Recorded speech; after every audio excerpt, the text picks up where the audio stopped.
അതിനകത്തില്ല. അത് അടിപ്പനിക്കുന്നതിനകത്തില്ല. അല്ലെങ്കിൽ പുതിയ ക്വാളിറ്റി വെച്ച് കൊണ്ടുവന്നു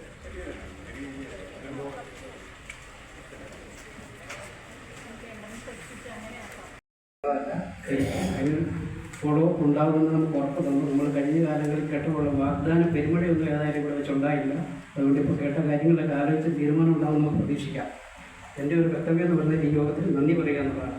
നമ്മുടെ ഇന്നത്തെ യോഗത്തിന് അധ്യക്ഷത വഹിക്കുന്ന ജോയ് സാറിന് ഏറ്റവും സ്നേഹപൂർവ്വം നന്ദി അറിയിക്കും.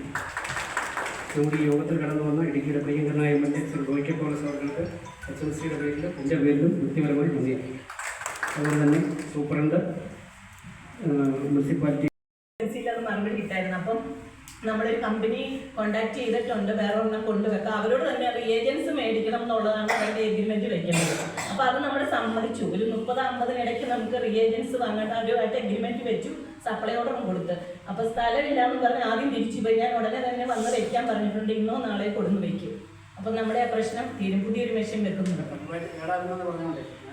അതെ, അതിനി വർക്ക് ചെയ്യില്ല, അത് കേടാണല്ലോ. ശരി സാർ. നമ്മൾ വാങ്ങുന്നതിന് അവർ 2 ലക്ഷം രൂപയൊക്കെയാണ് ഇപ്പോൾ ചോദിക്കുന്നത്. നമുക്കതിന് സെൻറ്റിന് 2 ലക്ഷം രൂപയാണ് ചോദിക്കുന്നത്. അപ്പോൾ നമുക്കതിനുള്ള വാല്യുവേഷൻ കിട്ടുമോ അതിനെക്കുറിച്ച് അധികമുള്ള ഈ റോഡ് വളരെ വീതി കുറവുണ്ട്. അതാണ് ഏറ്റവും കൂടുതൽ ഇവിടെ വാഹന ഗതാഗതം ഏറ്റവും കൂടുതൽ നമ്മളെ ബാധിക്കുന്നത്. അത് നമുക്ക് അടിയന്തരമായിട്ട് നമുക്ക് പരിഹരിക്കേണ്ടതുണ്ട്. അത് ഒന്നെങ്കിൽ PWD ഒക്കെ ഏറ്റെടുക്കുകയോ അല്ലെങ്കിൽ ബഹുമാനപ്പെട്ട MLA-യുടെ ഒരു ഫണ്ട് ഇതിനെ കാര്യക്ഷമമായിട്ട് വിനിയോഗിക്കുകയാണെങ്കിൽ നമുക്ക് ആ റോഡിൻ്റെ കാര്യം പരിഹരിക്കാൻ സാധിക്കും. അതുപോലെ നമുക്ക് ഈ ഹോസ്പിറ്റലിൽ ഒരു നല്ല സൈൻ ബോർഡ് നമുക്ക് വിഷയത്തിൽ ഒരു ആത്മാർത്ഥമായ സമീപനം മുനിസിപ്പാലിറ്റിയുടെ MLA-യുടെ ഭാഗത്തു നിന്ന് ഉണ്ടാകണം എന്നുള്ളതാണ് പറയുന്നത്. ഒരു 25 വർഷക്കാലമായിട്ട് സ്വകാര്യ ആശുപത്രികളുടെ ഇടപെടൽ ഈ താലൂക്ക് ഹോസ്പിറ്റലിനെ ബാധിച്ചിട്ടുണ്ട് എന്നാണ് പൊതുവെയുള്ള ഒരു സംസ്കാരം നിലനിൽക്കുന്നത്.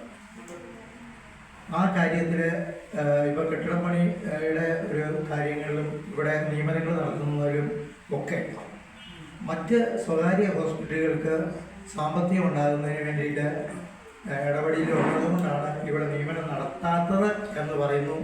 കെട്ടിടങ്ങളുടെ പണി തീരാത്തത് എന്ന് പറയുന്നു. എന്തായാലും ഈ നാടിന് വേണ്ടി ആത്മാർത്ഥമായിട്ടൊരു സമീപനം ഈ വിഷയത്തിൽ സ്വീകരിക്കണം എന്നാണ് എനിക്ക് പറയുന്നത്.